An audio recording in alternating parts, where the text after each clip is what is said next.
તો દર્શકો, બ્રેક બાદ આપનું સ્વાગત છે. રોબોટિક સર્જરીની આજે આપને વિસ્તારથી માહિતી આપવી છે અને ડોક્ટર સતીશ પટેલ સતત આપણી સાથે જોડાયેલા છે, તમને યોગ્ય માર્ગદર્શન આપી રહ્યા છે. ચર્ચાને આગળ વધારીએ. હવે સવાલ એ થાય કે શું નાની ઉંમરમાં દર્દીઓ માટે હિપ રિપ્લેસમેન્ટમાં રોબોટિક્સના કોઈ ચોક્કસ ફાયદા છે? યસ, હવે હિપ રિપ્લેસમેન્ટ સર્જરીના નંબર પણ બહુ જ વધી ગયા છે, સ્પેશિયલી કોરોના પછી. પહેલાં અમે જે પણ કેસીસ કરતા હતા એના કરતાં અમે 4 ગણા હિપ રિપ્લેસમેન્ટ સર્જરી આજની તારીખમાં કરીએ છીએ અને નાની ઉંમરમાં કરીએ છીએ. 20, 25, 30 વર્ષ સુધીના કેટલા બધા દર્દીઓ કોરોના પછી આવે છે, જે દર્દીઓને એવેસ્ક્યુલર નેક્રોસિસ થાય છે, એવીએન કરીને થાય છે, કે થાપાના સાંધામાં ગોળામાં લોહી ફરતું બંધ થઈ જતું હોય છે. અલ્ટિમેટલી હિપ રિપ્લેસમેન્ટ કરાવવું પડે છે.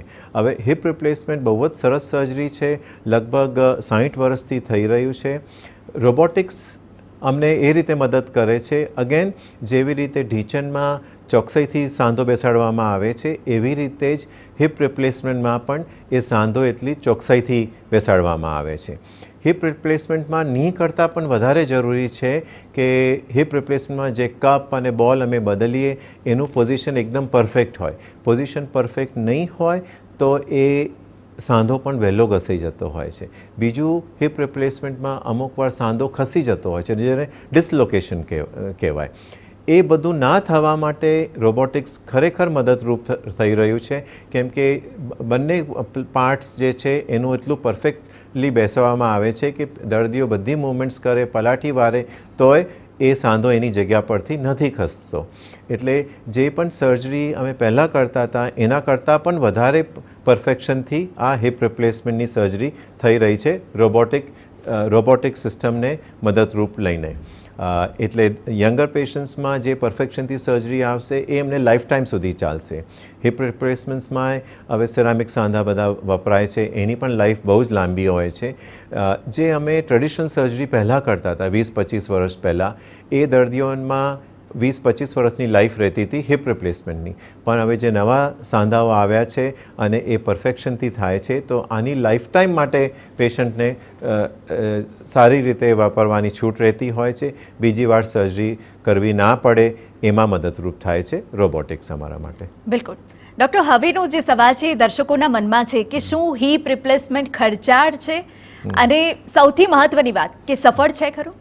યસ, હવે જે ખર્ચો છે, ઢીંચણના સાંધામાં જે ખર્ચો થાય છે, જે પાર્ટ્સ મૂકવામાં આવે છે, એ ગવર્મેન્ટના કંટ્રોલમાં છે લગભગ 8-1 વર્ષથી, અને ની રિપ્લેસમેન્ટના સાંધાનું કોસ્ટ ગવર્મેન્ટ નક્કી કરે છે, જે 1.5-2 વર્ષે થોડું એનો ભાવ વધારતા ગયા છે, પણ એ ગવર્મેન્ટના નિયમો પ્રમાણે જ હોય છે. હિપ રિપ્લેસમેન્ટના સાંધા અનેક પ્રકારના અવેલેબલ છે અને એમાં કોસ્ટ ડિફરન્સ સારું એવું આવે છે, અને ડિપેન્ડ કરે છે કંપની, ડિઝાઇન, મટીરિયલ કયું વપરાય છે એના પરથી થાય છે. સફળતા ઘણી જ હોય છે, એટલે જ અમે હવે યંગર પેશન્ટ્સમાં પણ હિપ રિપ્લેસમેન્ટ્સ કરીએ છીએ, અને હિપ રિપ્લેસમેન્ટ પછી દર્દીઓ નોર્મલ લાઈફ જીવી શકે છે. ડૉક્ટર, હવેનો જે સવાલ છે દર્શકોના મનમાં હશે કે શું રોબોટિક સર્જરી ખર્ચાળ છે, અને સૌથી મહત્વની વાત, સફળ છે ખરી?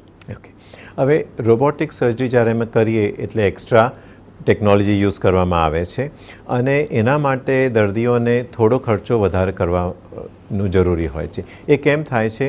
કેમ કે રોબોટિક જોઈન્ટ રિપ્લેસમેન્ટ સર્જરીમાં ઘણી બધી ડિસ્પોઝેબલ વસ્તુઓ વપરાય છે, અને એનો જ ખર્ચો હોય છે. અને પણ એટલો બધો ખર્ચાળ પણ નથી આમાં. બધી હોસ્પિટલમાં થોડો રેટ્સમાં ફેરફાર આવે છે, પણ કોઈ મેજર ખર્ચો નથી. સફળતા ડેફિનેટલી છે, અને એમાં રોબોટિક સર્જરી માટે જે પણ ખર્ચો દર્દીઓ અત્યારે કરતા હોય એ વ્યાજબી છે. અને હું કાયમ દર્દીઓને સલાહ પણ આપતો હોઉં છું કે તમે બીજી રીતે પૈસા બચાવી શકો છો, પણ ક્વોલિટી ઓફ જોઈન્ટ અને રોબોટિક સર્જરી માટે જે પણ ખર્ચો કરશો એ તમને લાંબા ગાળા માટે ફાયદો ઘણો કરી આપશે. ડૉક્ટર, હવેનો જે સવાલ છે તમામ લોકોના મનમાં હશે કે પરંપરાગત સર્જરી અને રોબોટિક સર્જરી આ બંનેનો સમયગાળો કેટલો છે? જ્યારે અમે ટ્રેડિશનલ સર્જરી કરીએ છીએ, મારા બધા કેસીસ લગભગ 35થી 45 મિનિટમાં પતી જતા હોય છે, અને હવે રોબોટિક સર્જરી જ્યારે મેં ચાલુ કરી હતી ત્યારે મને 10 મિનિટ વધારે થતા હતા, પણ હવે આટલો અનુભવ પછી એનો પણ સમય ઓછો થઈ ગયો છે. હવે અડધા કલાકથી 35 મિનિટમાં રોબોટિક સર્જરી પણ પતી જતી હોય છે. ડૉક્ટર, હવેનો જે સવાલ કે રોબોટિક સર્જરીને લઈને સમાજમાં તો બહુ જ બધી ગેરમાન્યતાઓ છે એ દૂર કરવી જરૂરી બની જાય, અને સાથે અમારા દર્શકોને શું સંદેશ આપશો આપ? ઓકે, હવે રોબોટિક વિશે ઘણી બધી ગેરમાન્યતા છે. જ્યારે પણ હું મારા દર્દીઓને પહેલાં કહું કે ભાઈ એક ઓપ્શન છે તમારી પાસે રોબોટિક સર્જરી કરવા માટે, એટલે 99% લોકો એમ જ સમજે છે કે તમે એઝ અ સર્જન તો અહીંયા જ બેસી રહેશો, ઓપરેશન થિયેટરમાં તો રોબોટ કામ કરશે. અને મારા દર્દી આ જ અઠવાડિયામાં 2 દર્દીઓ એવા પણ મને મળ્યા છે. એક મને કહે કે હવે તમારા વિશ્વાસે તો હું હોસ્પિટલમાં આવ્યો છું, હવે રોબોટ મારું કામ કરશે?